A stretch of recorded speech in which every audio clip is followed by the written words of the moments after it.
Will, if you want to start us off. Afternoon, Christian. How are you? Good afternoon, Will. I'm fine, thank you. You? I'm good. In terms of Enzo Capetti, I know you mentioned his injury at the end of the match on Saturday. Wanted an update on how he was feeling and whether or not you feel he'll be available Wednesday. He feels better. He should be okay. He should be okay for Wednesday.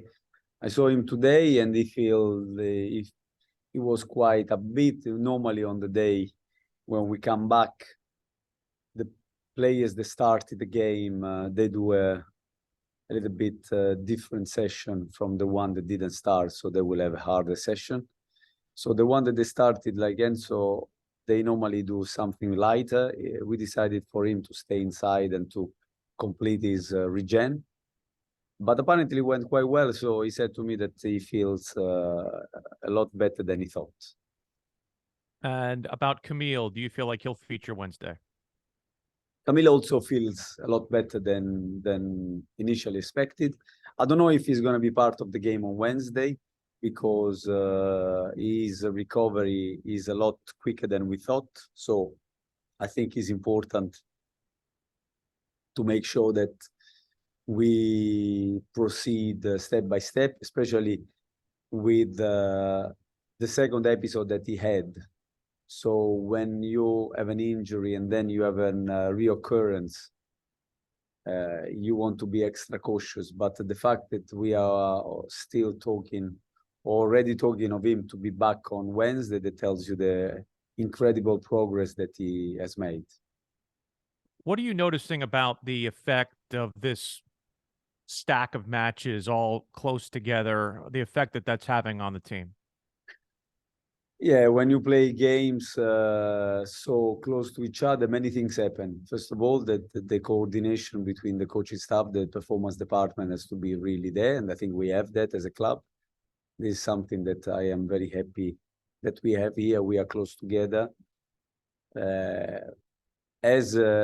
almost as a family here. And that helps obviously the professional side as well. So our togetherness in that is vital to help the guys to do the best possible training and recovery strategy at the same time. Because when you play so many games all at once, and especially in this country, given the size of this country and traveling so vastly in comparison to what you would do, for example, in Europe, you have to take into consideration a number of things. And so what is also teaching to some of the guys to be able to do that. Some already did, but is the vast minority. And some are coming to terms to play. And this mental tiredness as well as physical tiredness. That's why I was so frustrated with the result last game, because I don't think that we deserved to lose that game. And, and you get like some negativity in the system that I don't want. That's why I said that we need to push him just behind our back, away from us, because we need to move on and we need to have positivity and energy also to recover from effort every 48, 72 hours.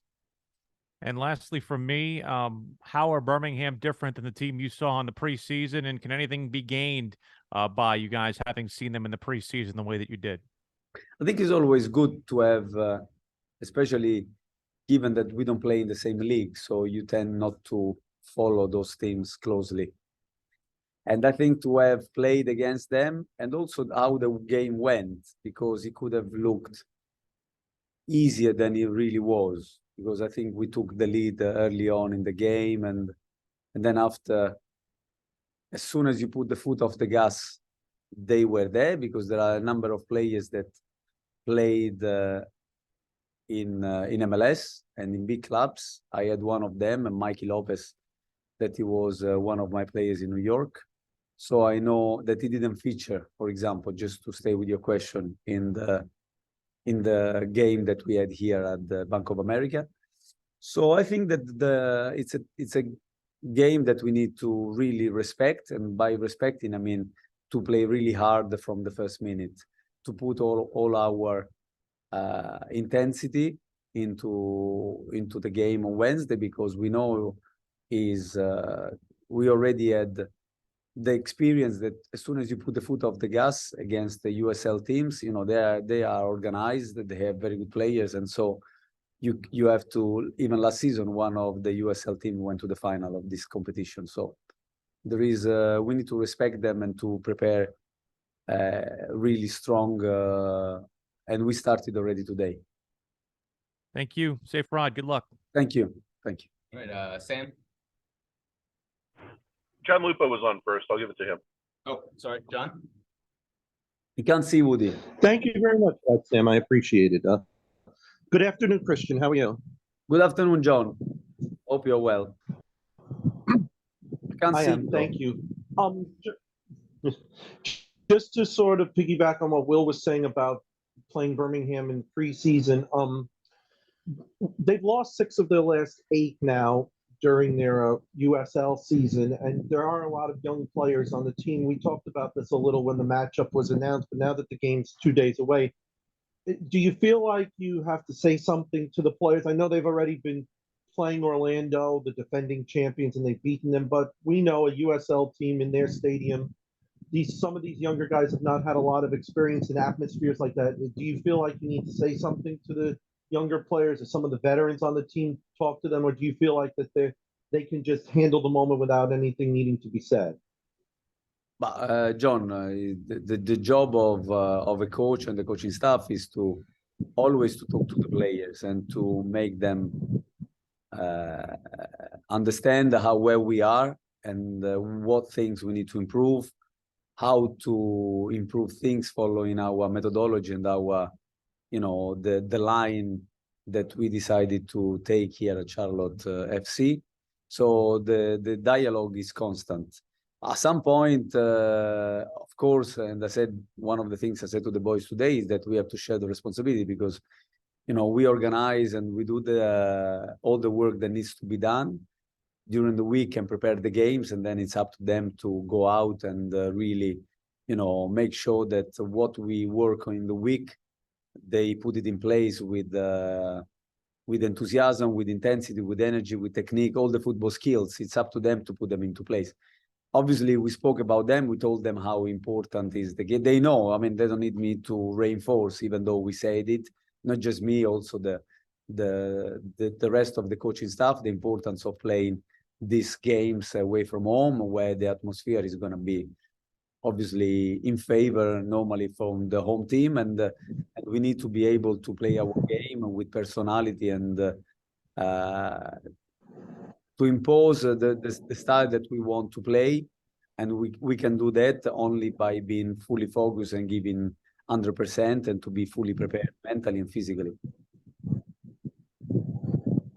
Tactically from Birmingham, what do you see? What do you think will be some of the keys to the match? But we know that they have been playing different system. They are players that we know quite well. Me personally, as I said before, I know Mikey Lopez. Then Christian played with Martinez in Charlotte Independence, and then you know, they played for Houston, played for Crognale was a Columbus. So they have, and Agudelo, obviously, and New England, and even for the national team, the American national team. So we know that they have players that they can be dangerous, that they can change in a 4-4-2, or they can play in a different system. But again, it depends if they are in possession, if they are not in possession. So we look at that this morning, and obviously I'm not going to discuss here the tactical plan that we are working on, but we take very seriously this game. Finally, for me, Brandt scored in the game against Nashville, and I've noticed that he's able to play a lot of different positions. He's able to play in a lot of different places in the midfield, depending on what formation to use. How valuable do you think that can be, that you have a guy who's able to play all over the midfield? It's very important. It's very important. I think he has got this ability. I don't know how, if it's a word that translates in English, utility is this ability to be adaptability to different situations. I think he's a guy that takes his job very seriously. He trains hard every day. He prepares himself hard, and but I think football nowadays is an evolution. I think gone are the days where you only play in one position and that's it. There are some, obviously, that if you're a goalkeeper, probably that still applies, but you know, you have to be able to adapt to different systems and to different positions at times. And I think if you have a good technique, if you have good understanding of the game and a good fitness level, in most cases, you can adapt to playing in different positions within the structure of the team. Great. Thank you, Christian. Good luck on Wednesday. Thank you, John. Thanks, John. All right, Sam, you're up. So, Coach, Hello, Sam. first off, over the past weekend with you know, Crown Legacy now being 0-2 or 1 in, you know, overtime loss and a loss against Huntsville, plus the Nashville result, do we see Nashville as possibly being as big a rival for Charlotte as Atlanta? I don't know. To be fair, Sam, I see everybody as a rival. So I want to do well in every game, and you know, I feel this is more. I think the supporters feel that probably more. It's another team that is not that far from us, and we want to. We have a rivalry with them as well, which is normal in football.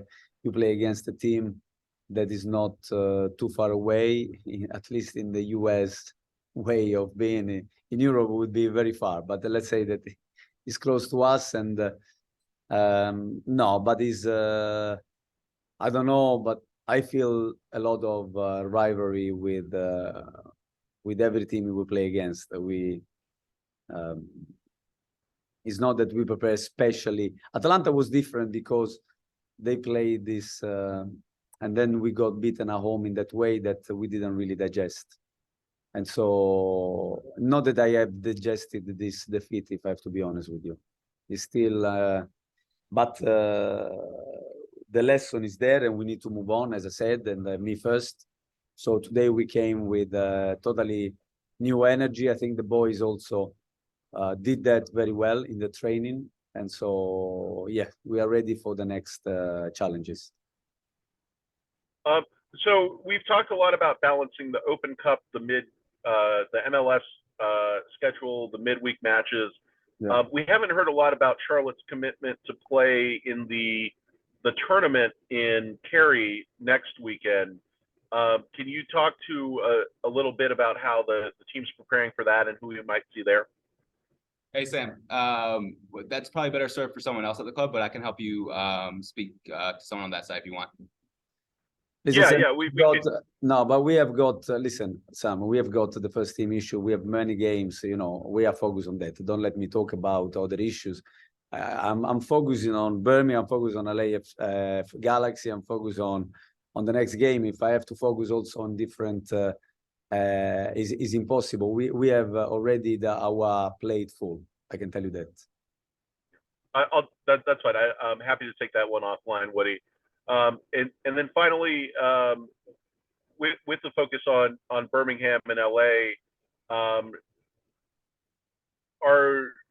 are we planning are we going to see a strong first team roster for the Birmingham match, or how are you balancing that with the fact that you have to go out and play the Galaxy right afterwards? We want to play the best team that we can, given the circumstances all the time, because for me, every game is important, and I'm not the guy that likes to make too many calculations, you know, that maybe if in 3 weeks we are going to play that. I think that the next game we have in front of us is the most important. We need to focus on that. And then, you know, we have to try to do our best to bounce back as soon as possible.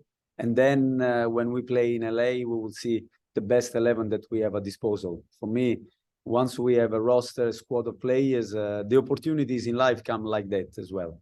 So we try to play always the best, taking into consideration what the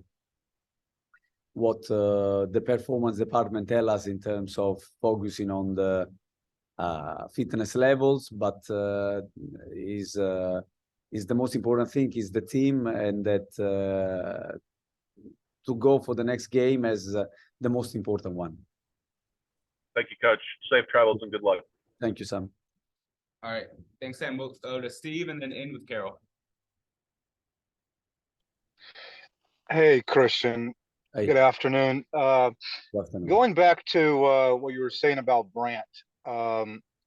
been watching him develop, watched him play with, well, going back to Charlotte even in his high school days, but then he was always a very good player, but now he seems to have a confidence that I haven't seen before. And I'm just, if you could speak to how he's grown as a player since your time, working with him from the beginning of last season. Yeah, as you know, I've always had a lot of time for Brandt because I love his attitude. I think he has a great attitude. And when I say great attitude, it means not necessarily that they have to do what I'm asking them to do or to be a yes man, but to have guys that they are prepared to give 100% and to have a strong commitment towards work hard with intensity. So in that sense, I thought that he had this great attitude to give 100% in every training session. I know this early on, even when I was doing the assistant job, and that's why I spent a lot of time. He's a player that I told the press in the past that I already remember in the draft when he joined Chicago. And I remember that he had qualities that I liked. And I think, like you say, confidence. The confidence comes from playing games, comes from, playing consistently well and knowing that he has the back of the coaching staff, that we trust him, that we believe in him.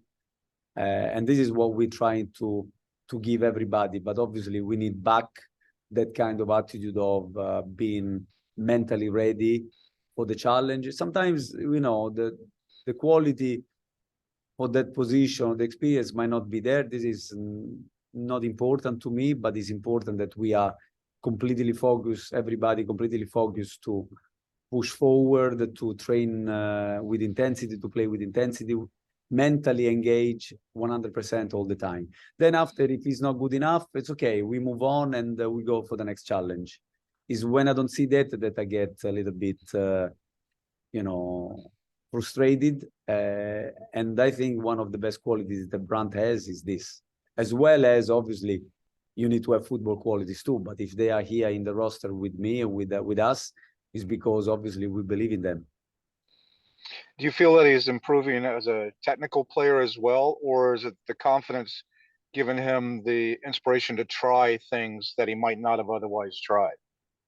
No, I think it technically as well. If you look at the first goal that Brandon scored against Chicago, the pass that he plays and breaks the line to find Carroll is a pass that maybe he wouldn't have tried before, or he played with such an accuracy and precision that and a clear understanding of what he was needed in that moment.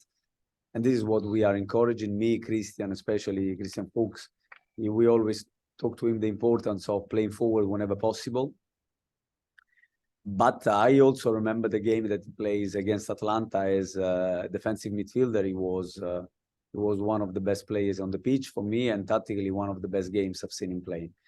Against a tough customer like Thiago Almada. It's not just against no one. So I think Brandt is growing his role. The goal he scored last game, he shows also what he can do when he's in the box. Unfortunately, it didn't help us to get points in the table, but we should have deserved better. But as I said, we move on, and I'm happy that Brandt is feeling this confidence going forward. And another player progression question regarding Enzo Copetti and how, like, when he first came in the first part of the season, his work rate was undeniable, but as we had spoken at that point, it might have been a little bit unfocused and not within, you know, the team concept. He was creating a lot of pressure, but without real consequence. Do you feel that that's improved? Because he seems to be a little more wary of where he's positioned on the field and the press forward, and timing, and, you know, trying to be more intelligent with that.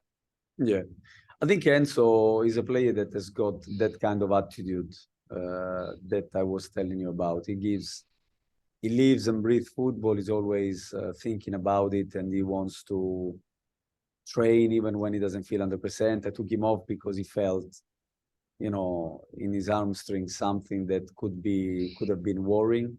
He's another guy that is not used to play in this kind of surface. So for him, it's an adaptation as well to play on the turf. But two things that he needs to improve, I speak with him all the time, is this game back to the goal.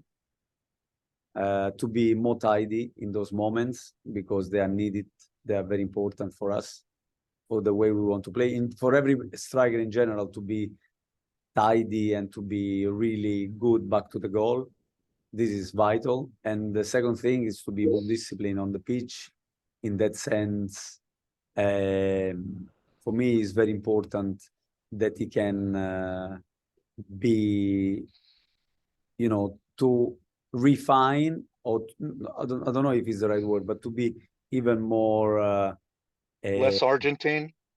Yeah, no, the Argentinian side, I don't want to lose it, because that's what gives him the edge, to be so energetic, so be fighter, but at the same time to channel it, to become more composed. This is maybe the word I was looking for. He needs to be more composed, back to the goal, and also when he has the ball in his feet, he needs to, and also the way he presses, because everybody has a role in our team to work, and sometimes to do more, it doesn't mean to do better.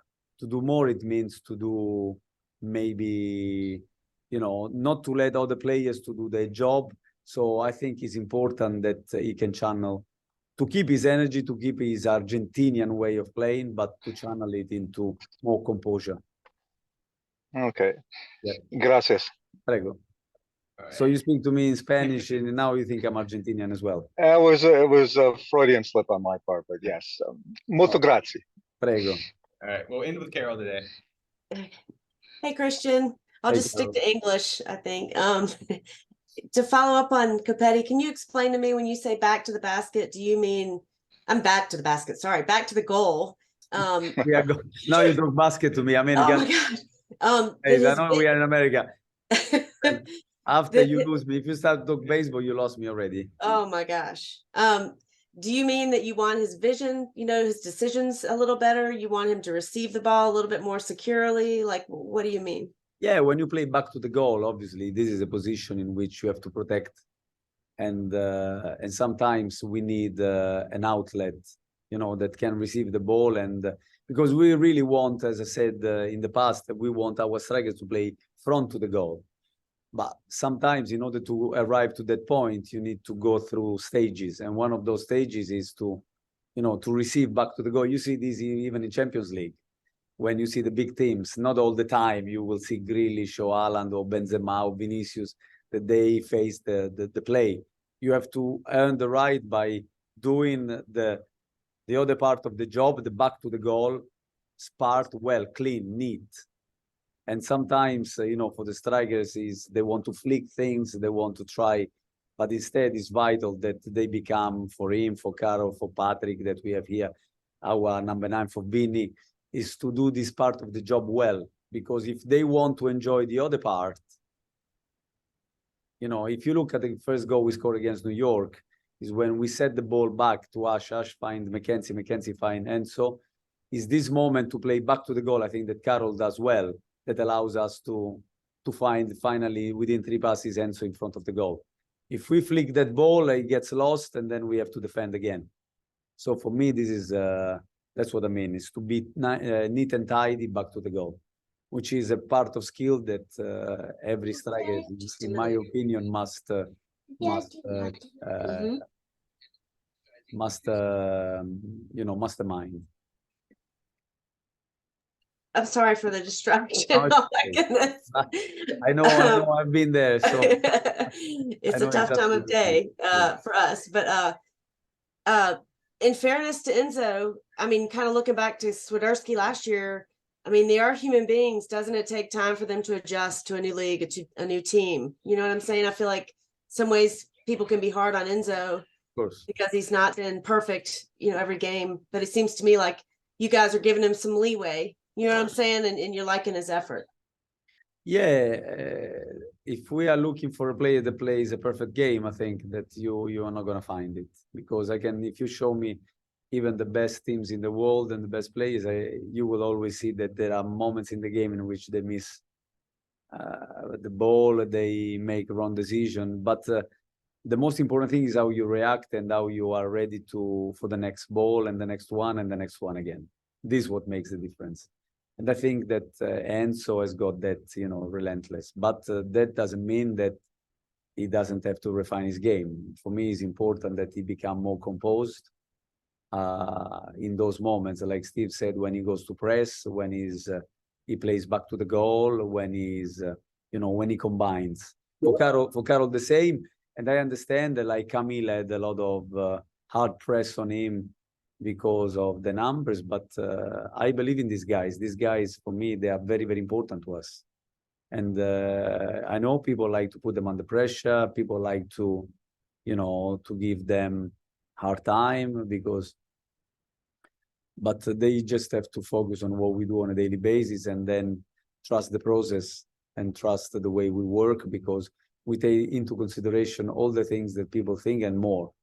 And we can see them on a daily basis.